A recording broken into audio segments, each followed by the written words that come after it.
Welcome to our lesson today on the F major scale. So today what we're going to be doing, we're going to be starting off with the ball. The ball helps us to develop our hand position. Okay, so if you take a ball that can fit into the hollow of your hand, you put it on the keyboard like this, then you take the ball away and you should have the perfect hand position. Your thumb needs to be curved in. You look at both hands, both thumbs are curved in. Now the F major scale is the only white note scale that we have that has a different fingering in the right hand to all the other white note scales. Remember all the other scales, the fingering in the right hand of 1, 2, 3, 1, 2, 3, 4, 5. Going up, when we come down, 5, 4, 3, 2, 1, 3, 2, 1. So the 3 goes over. Now one would ask the question, why has the F major scale got a different fingering position than all the other white note scales? And there is a very good reason, and it's a technical reason. Now if we play the C major scale like this, and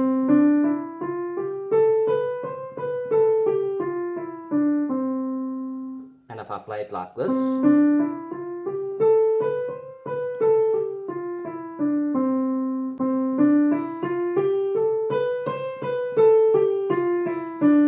when we talk about technical, we normally talk about hand position and fingers. In other words, I must be able to play something as smoothly as possible without a visible struggle. If I had to play C major scale in 2 octaves as quickly as I can. Now clearly you can see that it looks pretty easy for me to do that. Now I'm going to do it the way I showed you earlier on, where I don't use those fingers that I've taught you. It's impossible to play comfortably like this. So because I've learned a particular hand position and fingers, that's going to help me to be able to play that piece of music or that scale very comfortably without having hiccups and interruptions in between, because my fingers are not able to actually do what they're supposed to do because my fingers are wrong. Okay, so getting back to F major scale. If I played F major scale with the right hand the same way I played C major scale with the right hand, that means 1, 2, 3, thumb under, I'm going to discover that it's going to be more difficult to play it. Now the fingering for F major scale right hand is 4 and 4. What do you notice? Is my pinky involved? No, my pinky is not involved. So it's the only white note scale that does not use the pinky.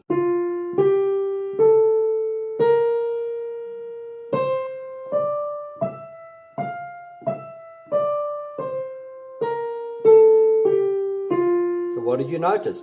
I actually end the scale on the 4th finger, even if I did it 2 octaves.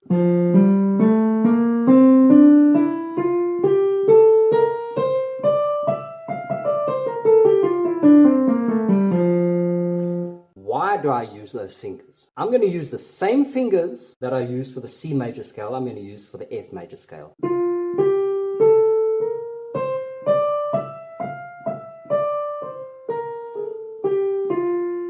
Does that look awkward or not?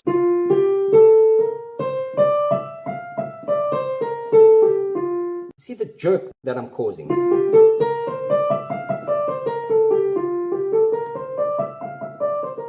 That's a whole extra movement. In general, when we play our scales, we don't want any extra little movements. In our very first lesson, what did we talk about in regard to the thumb? The thumb is the shortest finger on our hand by far. So in order to be able to use the thumb correctly, I cannot have my fingers on the edge of the keys because my thumb is not engaged. So I've got to bring the fingers in so that my thumb can be engaged. And normally my thumb is just sort of on the very front part of the keys. You've got to understand that the keyboard, the piano keys, are divided into 3 sections. The front part, we have the middle part, the back part. So if I am playing a piece of music where I only require the front part, but now sometimes I might need to move to the middle as well. Like for example with D major scale. I've moved to the middle. Now look where my thumb is. Closer to the middle because of my accidentals, my sharps. Say for example, I want to play F sharp major scale.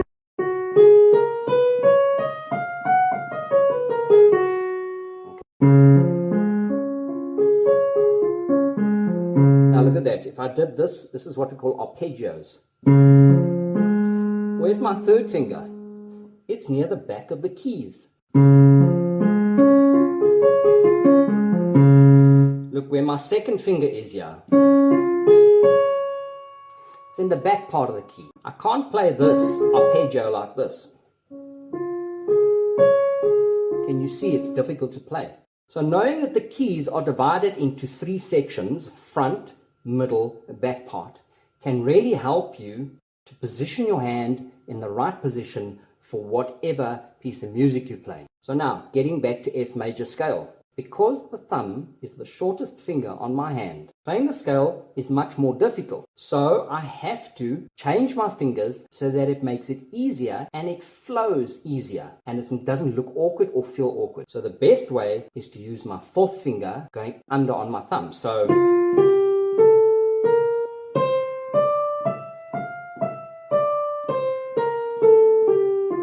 now for me, the F major scale is one of the most comfortable scales to play because of this. All I need to remember is the pattern. 1, 2, 3, 4.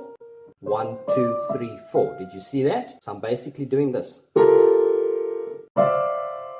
So for me, F major scale, straight away in my mind, I see this. Now when I play it,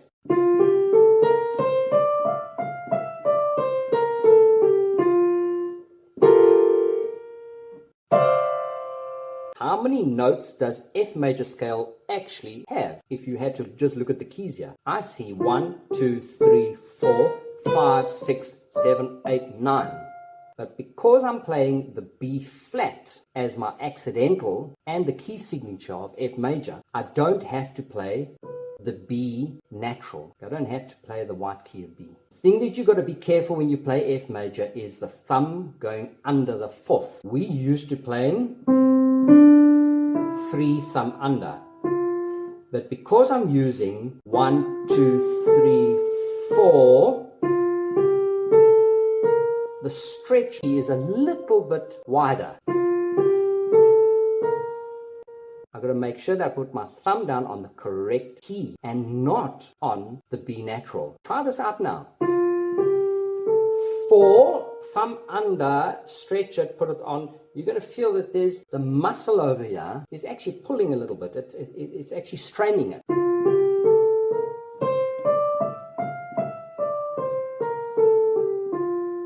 Go and practice your F major scale, and don't forget to subscribe to my channel. Like the video. All you need to do is click on the subscribe button, either on the video or below the video. If you click it below the video, you'll notice a little gray notification bell will appear on the right hand side of the subscribe button. Click on that and click all, which means you're going to get notifications of all the videos that I do. And eventually you're going to have a whole library of videos to be able to just practice over and over and over. See you in the next lesson.